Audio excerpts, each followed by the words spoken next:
ध्रुव जी को बैठाया और समस्त देवताओं को संग लेकर के आज भगवान नगर को आए। कहां रुका है वाहन? जहां सुरची का भवन था। ध्रुव जी कह रहे हैं मैया पलक खोल के देख रहे संसार का पिता तेरी चौखट पर खड़ा है। तो सुरची लज्जित भई और भगवान से विनती कर रही है कि अगली बार अगर मेरी कोख से बेटा पैदा हो तो ध्रुव जैसा। तब दासी ने कही बेटा जहां मैया थे तो मिल ले, बाबू महतारी तो देख रहे हो 4 दिन से तुम निकल के गए और 4 दिन से आज तक मैंने बाहर पैर नहीं रखा। सोता बंधु, जिस समय ध्रुव जी भगवान को लेकर के और अपनी महतारी सुनीति के भवन को आ रहे थे और इधर सुनीति विचार क्या कर रही है घर में? मैया है रे बाट अब ही कुमार नैया, मैया है अब ही कुमार नैया।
पहुंचे तब आवाज दी मैया बाहर निकलो, आज संसार के पिता तुम्हारे दरवाजे पर खड़े हैं। तो ध्यान रखना उस समय महतारी की हालत क्या हो गई थी। जब तक ध्रुव जी लौट के आए थे तब तक कैसे सुनो ऋषि धरि ध्यान अरे धर्म की और कतनाई भई मन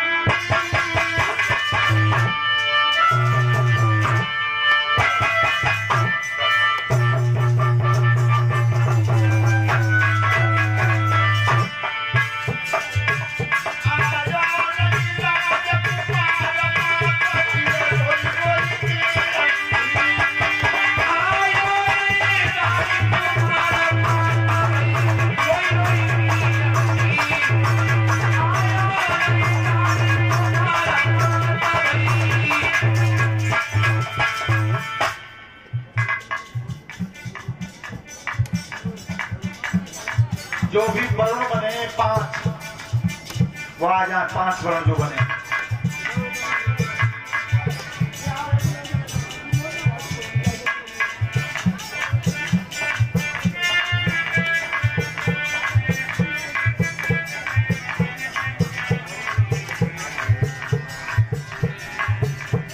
ये बबलू माँ की तरफ से एक हार माला हमारे लिए है और ये कुपति परीक्षा के लिए है, बड़ देवताओं के लिए।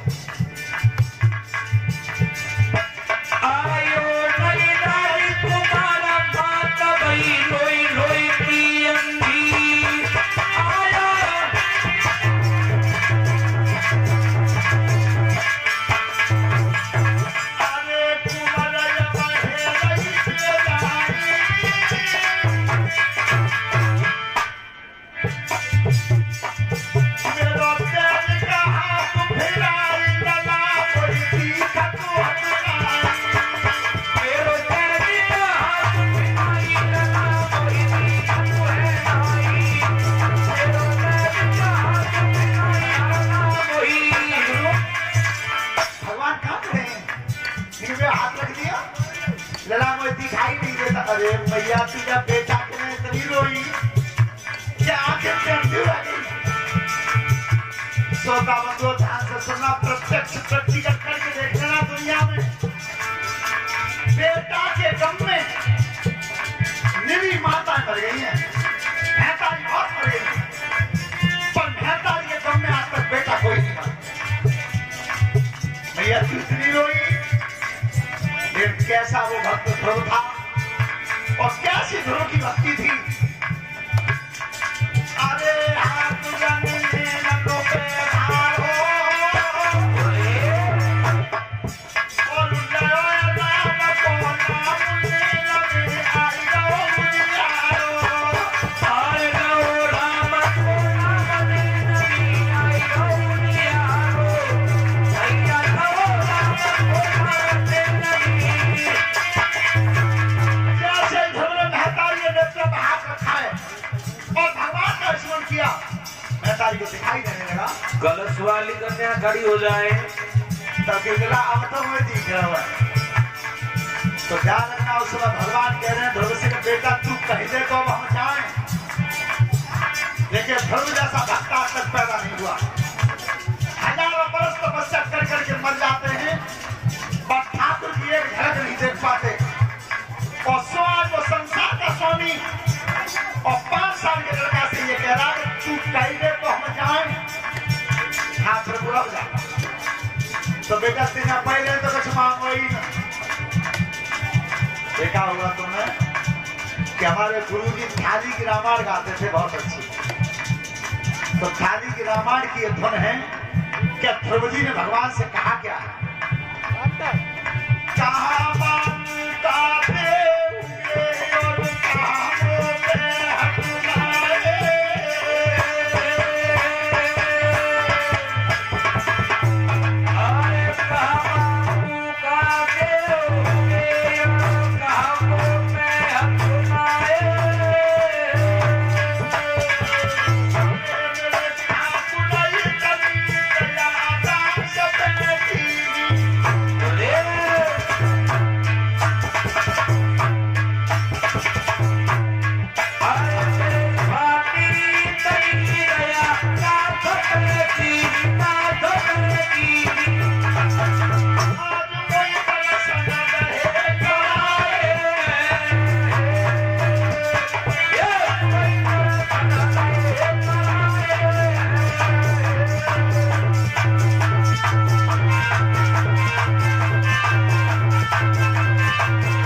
भगवान ने कहा कि बेटा ध्रुव तेने मांगा नहीं है और फिर भी आज मैं तुझे वो वरदान दूंगा जो मैंने आज तक किसी को नहीं दिया। इतना बड़ा वरदान किसी को नहीं दिया, वो स्थान में तुझे दूंगा।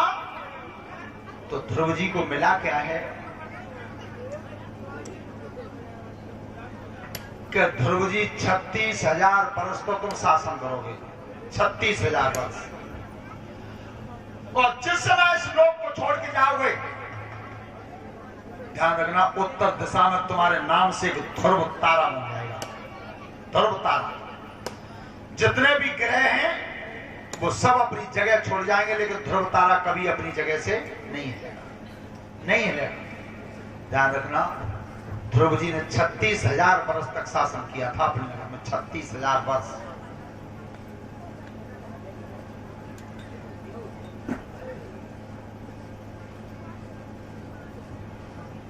और ये एक हारमाला हमारे लिए इंद्रवीर सिंह उनकी तरफ से है।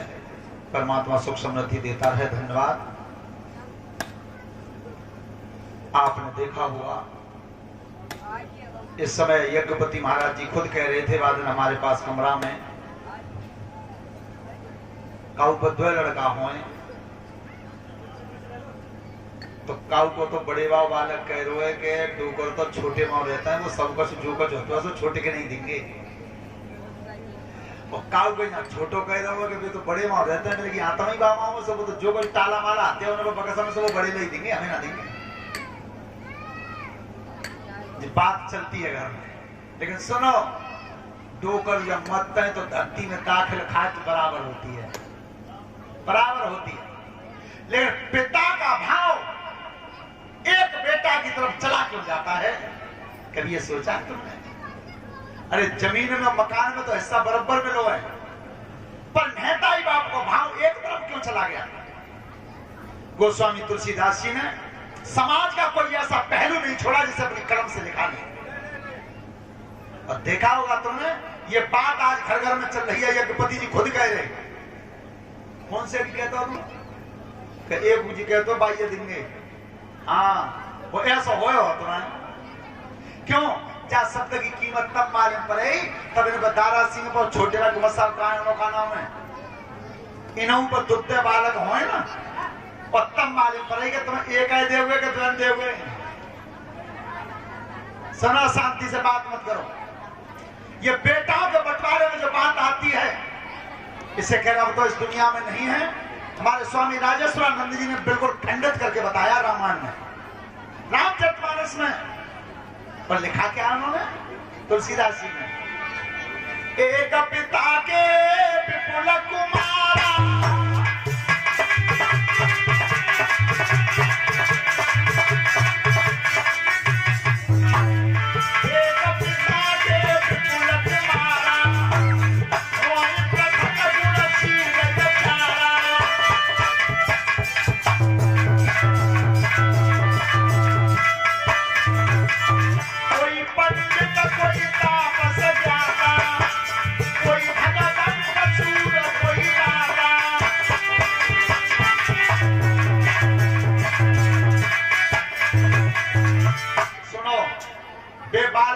सुन लो, जो क्या बात है कहते हैं कि डोकर तो एक ही लगा देंगे, बिल्कुल ना देंगे।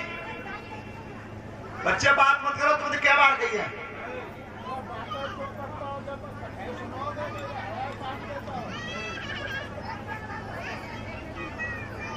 ठेकेदार कछुन्ने तो ऐसा करो है कि बेपे घरे काम कर रहे हैं, मेहताई तो घरे कर रही है, और बाप कर रहे हैं खेत पे, और जो पालक कर रहे हैं परेशान, तो पैरा कपड़ा लगा काजर के चाहो,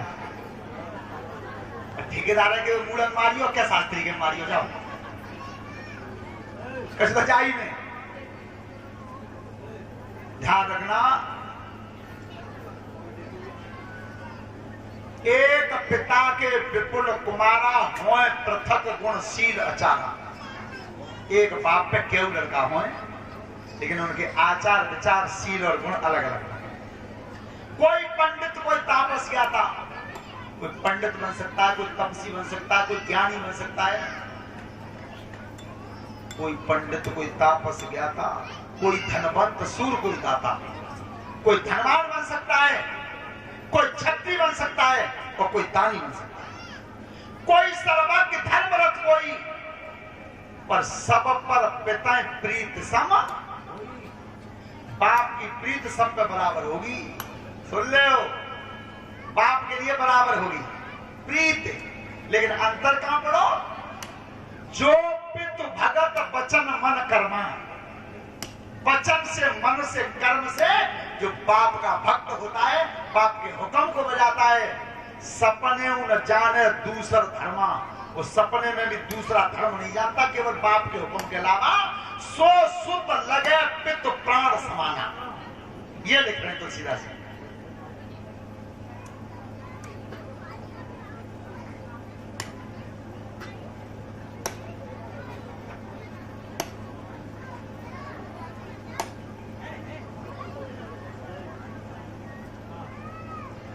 ध्यान रखना, उस समय ध्रुव जी 36,000 वर्ष बाद इस लोक को छोड़ करके चले गए थे।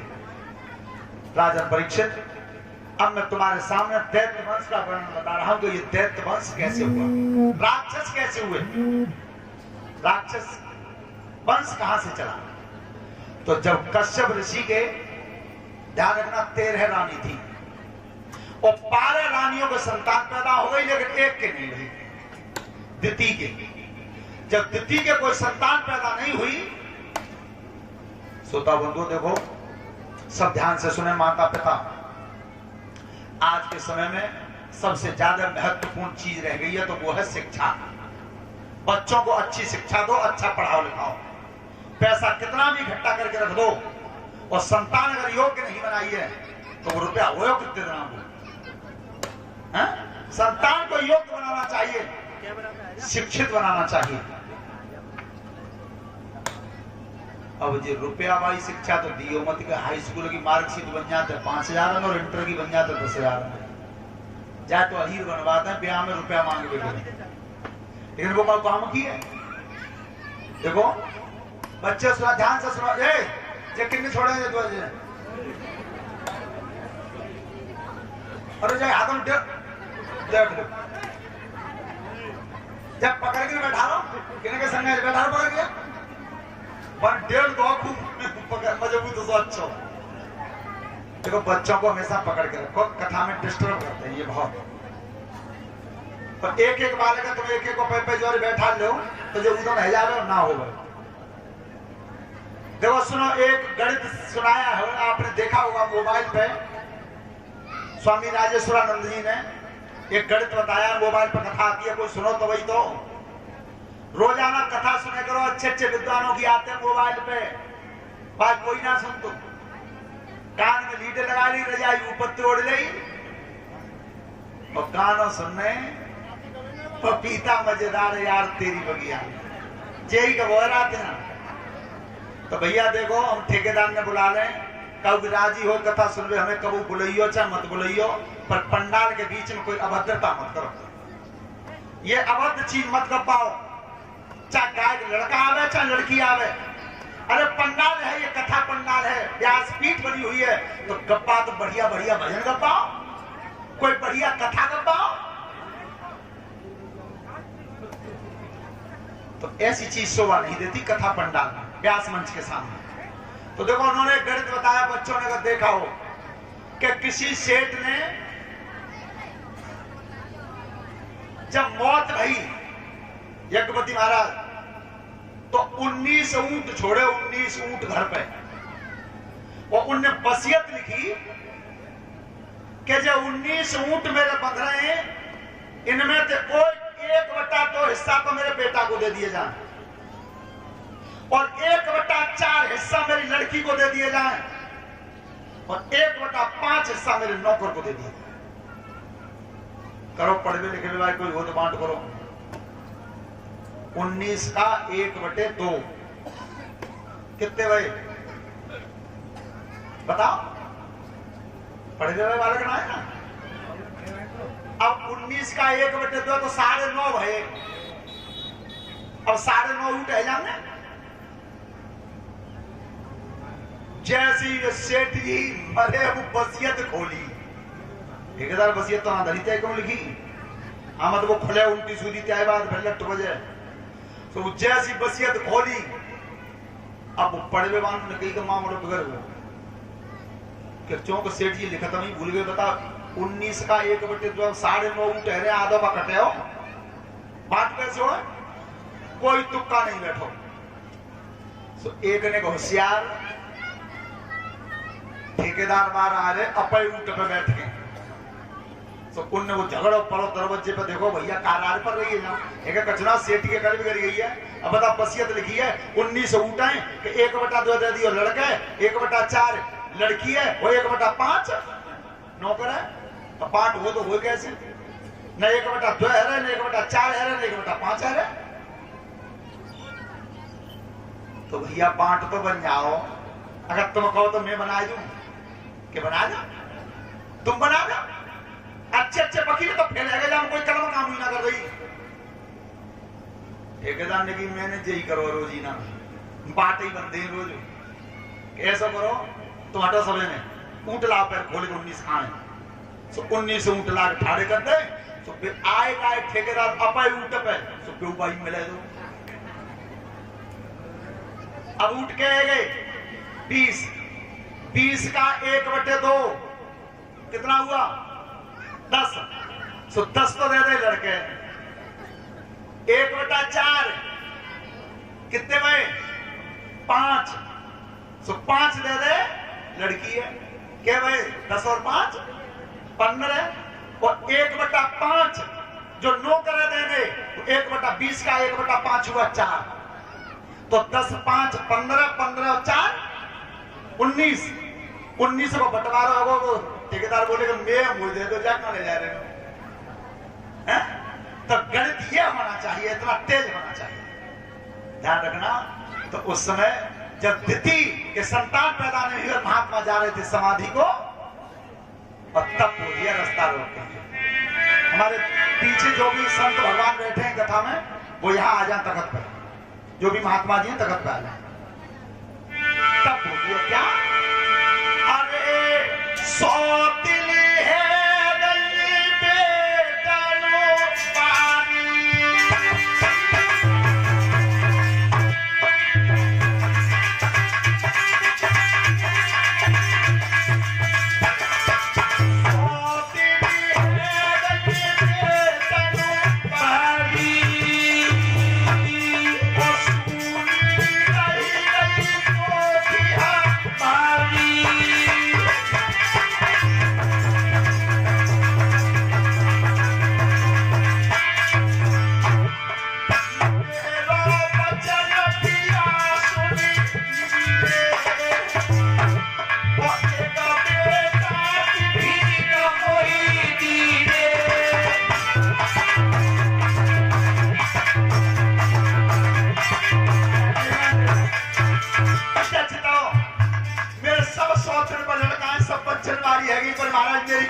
बेटा नहीं हुआ।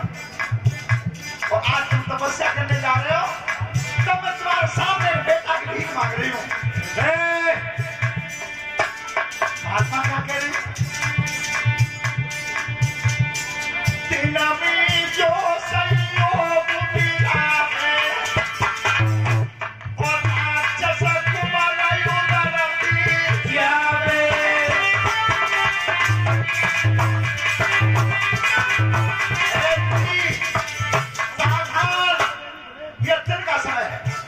सूर्य ऊपर चमक रहा है। अगर इस समय के संयोग से जो संतान होगी वो राक्षस होगी। बार बार समझ आई गए ज्ञान, बात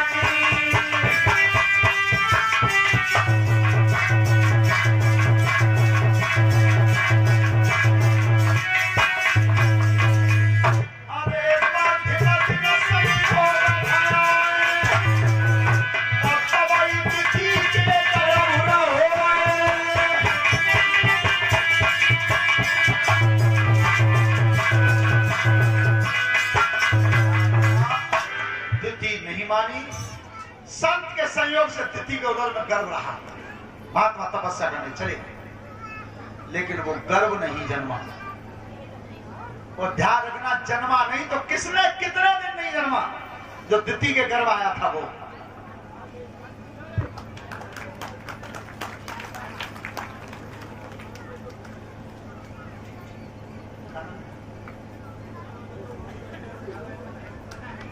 और ये 200 रुपए की हारमाला कांते यादव, हमारा बंटी स्टूडियो जो चल रहा है आगरा से, इनकी तरफ से है।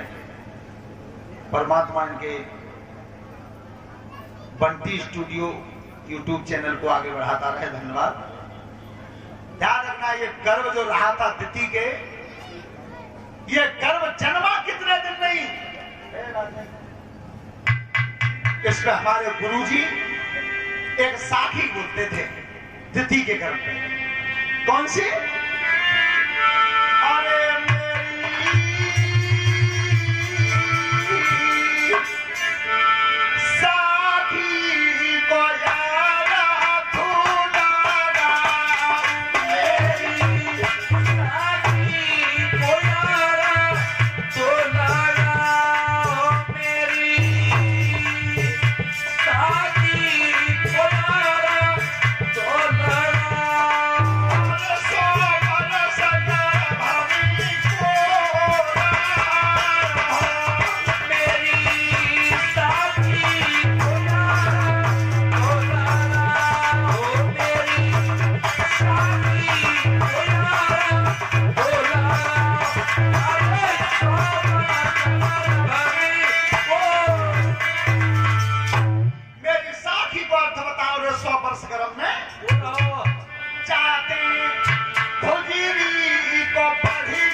उस समय जब समाधि टूटी है महात्मा की और एकदम जब कुटी पर आए हैं, हाथ में जल लेकर के योग मंत्र पढ़ के जब जल मारा है, तो तिथि के उधर से संतान नहीं तो 3, 2 बेटा हुए और 1 लड़की हुई। हिरणाक्ष और हिरण्यकश्यप ये 2 तो लड़के हुए और लड़की हुई जिसका नाम था सिंहिका। ध्यान रखना, हिरणाक्ष इतना बड़ा बलवान हुआ, श्रीमद् भागवत महापुराण बताता है कि जब पृथ्वी को ही जल में दबा दिया, पूरी को, पृथ्वी को जल में दाब करके सो गया था जल में। ये तो पौराणिक बात है। दूसरा सिद्धांत यह है कि पृथ्वी को गुणहीन बना दिया था। जो फल फूल औषध देती है, अन्न वृक्ष देती है, वो कोई गुण छोड़ा नहीं, गुणहीन बना दिया, गुणहीन। ध्यान रखना श्रोता बंधुओं, तो जब हिरणाक्ष ने पृथ्वी को दबा दिया जल में, तो समस्त देवताओं ने और स्तुति की है भगवान की, भगवान से प्रार्थना की कि पृथ्वी पर इस सृष्टि बसेगी और पृथ्वी जल में दबाई देगी। तो पृथ्वी का उद्धार करने के लिए आज भगवान आए हैं। कब?